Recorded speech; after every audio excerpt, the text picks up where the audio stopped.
भारत का संविधान लिखने का श्रेय सिर्फ डॉक्टर अंबेडकर को ही क्यों दिया जाता है? संविधान सभा में करीब 300 सदस्य थे, तो फिर अंबेडकर को ही संविधान निर्माता क्यों कहते हैं? इस वीडियो में आगे मैं आपको ऐसे 5 कारण बताऊंगा जिन्हें जानने के बाद आप ये समझ जाएंगे कि क्यों सिर्फ डॉक्टर अंबेडकर को ही संविधान निर्माता कहा जाता है। तो आइए शुरू करते हैं। पहला कारण, सबसे ज्यादा काम डॉक्टर अंबेडकर को अकेले करना पड़ा। कहने के लिए तो संविधान की ड्राफ्टिंग कमेटी में कुल 7 लोग थे, लेकिन डॉक्टर अंबेडकर को ज्यादातर समय अकेले ही काम करना पड़ा। बाबा साहेब ने लगातार 141 दिनों तक संविधान की ड्राफ्टिंग कमेटी के चेयरमैन के रूप में अकेले काम करना पड़ा, क्योंकि बाकी के 6 सदस्य अलग अलग कारणों से संविधान बनाने के काम में शामिल ही नहीं हो पाए थे।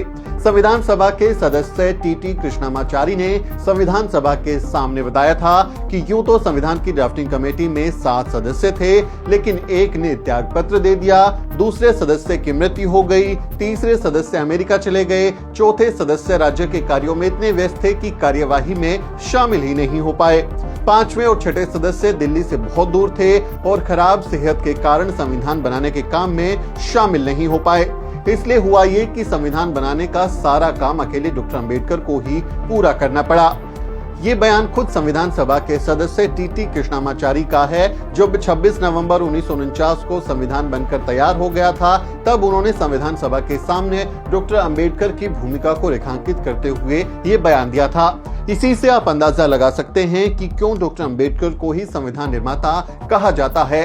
सेहत तो वैसे डॉक्टर अंबेडकर की भी बहुत खराब थी, लेकिन उन्होंने खराब सेहत के बावजूद अकेले ही सबसे ज्यादा काम किया और भारत को एक मुकम्मल संविधान बनाकर दिया। दूसरा कारण, सबसे काबिल थे डॉक्टर अंबेडकर। आजादी के बाद भारत का संविधान लिखने के लिए किसी ऐसे आदमी की तलाश थी जो दुनिया भर के संविधानों का अध्ययन कर सके, कानूनी पेचीदगियों को समझ सके, कानूनों की व्याख्या कर सके और भारतीय समाज के लिहाज से एक मुकम्मल दस्तावेज तैयार कर सके। पहले देश में ऐसे योग्य आदमी की तलाश की गई, क्योंकि मामला सिर्फ वर्तमान का नहीं, सदियों के भविष्य का भी था, लेकिन फिर देश में ऐसा कोई व्यक्ति उन्हें नहीं मिला। फिर कुछ लोगों ने ये राय दी कि विदेश से किसी संविधान एक्सपर्ट्स को बुला लेते हैं और उसके हाथों संविधान लिखवा लेते हैं। लेकिन यहाँ समस्या ये थी कि आजाद भारत, जिसने इतने सालों की गुलामी झेली थी, अब उस आजाद भारत का संविधान भला किसी विदेशी ताकत के हाथों या विदेशी व्यक्ति के हाथों कैसे लिखवाया जा सकता था। इसलिए बहुत मंथन किया गया, बहुत माथापच्ची हुई। कांग्रेस के जो नेता थे और देश के उस समय जो अन्य बड़े नेताओं थे, सब मिल बैठकर मंथन कर रहे थे। माथापच्ची के बाद डॉक्टर अंबेडकर का नाम तय किया गया, क्योंकि डॉक्टर अंबेडकर से ज्यादा काबिल पढ़ा लिखा व्यक्ति उस समय पूरे देश में कोई नहीं था। उन्होंने बॉम्बे काउंसिल के सदस्य के तौर पर, लेबर मिनिस्टर के तौर पर अपने कानूनी ज्ञान को पहले ही दुनिया के सामने रख दिया था। इससे भी उनकी भूमिका काफी मजबूत हो गई थी। इसलिए डॉक्टर अंबेडकर की काबिलियत को देखते हुए उन्हें ड्राफ्टिंग कमेटी का चेयरमैन चुना गया। यानी उन्हें सिर्फ संविधान बनाने वाली सभा में शामिल नहीं किया गया, बल्कि संविधान बनाने की जो ड्राफ्टिंग कमेटी थी, जिसमें 7 सदस्य थे, उसका भी चेयरमैन, संविधान सभा का चेयरमैन उनको ड्राफ्टिंग कमेटी का बनाया गया। डॉक्टर अंबेडकर की मेरिट के आगे उस समय कोई नहीं ठहरता था और उन्होंने इस जिम्मेदारी को बखूबी निभाया। तीसरा कारण, संविधान के कच्चे मसौदे को समेटा। संविधान सभा के संवैधानिक सलाहकार सर BN राव ने ड्राफ्टिंग कमेटी के सामने संविधान का कच्चा मसौदा पेश किया था, जो दुनिया भर के संविधानों पर आधारित था। अक्सर मनुवादी BN राव साहब का नाम लेकर कहते हैं कि उन्होंने तो कच्चा मसौदा दे दिया था और बाद में सिर्फ एक कट पेस्ट और काट छाट करके डॉक्टर अंबेडकर ने भारत का संविधान बना दिया। यानी जो मनुवादी हैं वो इस तरह का दावा करते हैं, लेकिन हकीकत तो कुछ और ही थी। सर BN राव ने जो कहीं की कच्चा मसौदा दिया था, वो बहुत से संविधानों से कुछ अलग अलग बातों को लेकर एक कच्चा मसौदा तैयार किया गया था, क्योंकि दुनिया भर के संविधानों को उस समय आपाधापी थी कि क्या ले क्या छोड़े, कैसा संविधान बनाए। तो एक कुछ उन्होंने कच्चा मसौदा तैयार किया था, लेकिन वो मुकम्मल दस्तावेज नहीं था। डॉक्टर अंबेडकर ने इस कच्चे मसौदे का अध्ययन किया, उसमें से बहुत से अच्छे अनुच्छेदों को चुना, उसमें कुछ सुधार किए और उसे समेटने का काम किया। ये बहुत ही मुश्किल काम था, लेकिन उन्होंने अपनी काबिलियत से उसे समेटते हुए, उसमें सुधार करते हुए एक बहुत शानदार मुकम्मल दस्तावेज तैयार किया। संविधान के कच्चे मसौदे को समझाते हुए 17 दिसंबर 1940 को ही डॉक्टर अंबेडकर ने एक लंबा चौड़ा भाषण दिया था और करीब 3310 शब्दों में उन्होंने अपना पहला भाषण इस पर दिया था, कच्चे मसौदे पर। और फिर बाद में उन्होंने जब इसको पूरा किया फिर भी उन्होंने अंतिम भाषण दिया। तो उन्होंने लगातार इस पर काम किया, इसलिए उनको सबसे ज्यादा श्रेय यहां पर दिया जाता है। चौथा कारण, कानून एक्सपर्ट के तौर पर शानदार काम किया। डॉक्टर अंबेडकर लंदन के ग्रेज इंड से बैरिस्टर की पढ़ाई करके लौटे थे। उस समय उनके पास 2 पीएचडी की डिग्रियां थी। वो बतौर वकील भी काम कर चुके थे, मंत्री रह चुके थे। ऐसे में उन्हें कानून की बहुत अच्छी समझ थी। उन्होंने बतौर लेबर मिनिस्टर 10 से ज्यादा जो कानून है वो ड्राफ्ट किए थे, तो उनको उसकी समझ थी। संविधान के अनुच्छेद भी अक्सर काफी मुश्किल भरे होते हैं, आसानी से समझ में नहीं आते। आप संविधान को पढ़ेंगे तो आपको लगेगा कि वो आसानी से समझ में नहीं आ रहा है। ऐसे में डॉक्टर अंबेडकर संविधान सभा के सामने आने वाले तमाम मुश्किल सवालों का जवाब देते थे। संविधान सभा की कार्यवाही में बाबा साहेब रोजाना एवरेज औसतन 10 बार खड़े होकर बोलते थे। यानी जब उस पर कोई आपत्ति कोई सदस्य जताता था या कोई जवाब या उस पर कोई स्पष्टीकरण मांगता था, तो एवरेज 10 बार बाबा साहेब डॉक्टर अंबेडकर दिन में खड़े होकर बोलते थे। और कई बार ऐसा है, आप संविधान सभा की डिबेट्स पढ़ें, उसमें आप उसको देखें, तथ्य लिखित बातें बता रहा हूं, ऐतिहासिक बातें बता रहा हूं, कोई फर्जी बातें नहीं हैं। आप कई बार उन्हें पढ़ेंगे तो आपको पता चलेगा कि बाबा साहब एक दिन में 20 से 25 बार खड़े होकर सदन को समझाया करते थे। जो भी क्लैरिफिकेशन रिक्वायर्ड होती थी, उसमें कोई अमेंडमेंट करना होता था या कुछ वैल्यू एड करनी होती थी, कुछ भी उसमें से निकालना डालना होता था, उस पर बाबा साहेब जवाब देते थे, क्योंकि ड्राफ्टिंग कमेटी के वो चेयरमैन थे।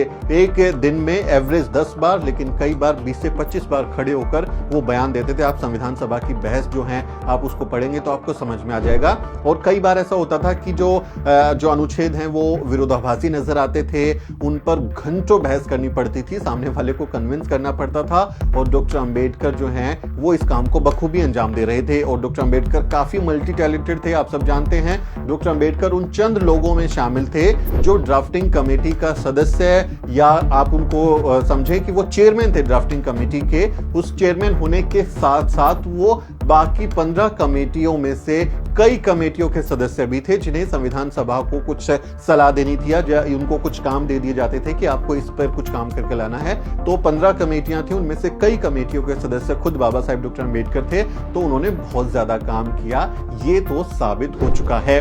संविधान का प्रारूप होने के बाद उसे जनता की प्रतिक्रिया के लिए रखा गया था। जब आप देखें कि 26 जनवरी 1949 को संविधान का जो प्रारूप है वो तैयार हो गया, ड्राफ्टिंग कमेटी ने उसे तैयार कर लिया, राष्ट्रपति को सौंपा, फिर उसे जो है जनता के लिए भी रखा गया कि इस पर जनता को कोई ऑब्जेक्शन हो या कोई सलाह हो, मशवरा हो तो वो भी उस पर दें। तो इस प्रतिक्रिया में 7635 संशोधन पारित हुए थे, जो जनता ने उनके संविधान पर जो बातें लिखी होंगी या जो उन पे सजेशंस दिए होंगे, बाबा साहेब ने इन संशोधनों को खुद पढ़ा और 5162 संशोधनों को रिजेक्ट किया, क्योंकि वो लगा कि उनको ये सही नहीं है। और 2473 संशोधनों को संविधान में समायोजित किया, यानी जो जनता की तरफ से भी जो चीजें आई, करेक्शंस आए, जो चाहते थे कि इसमें कुछ अमेंडमेंट किया जाए, कुछ चीजें हटाई जाए, बाबा साहेब ने खुद वो काम किया।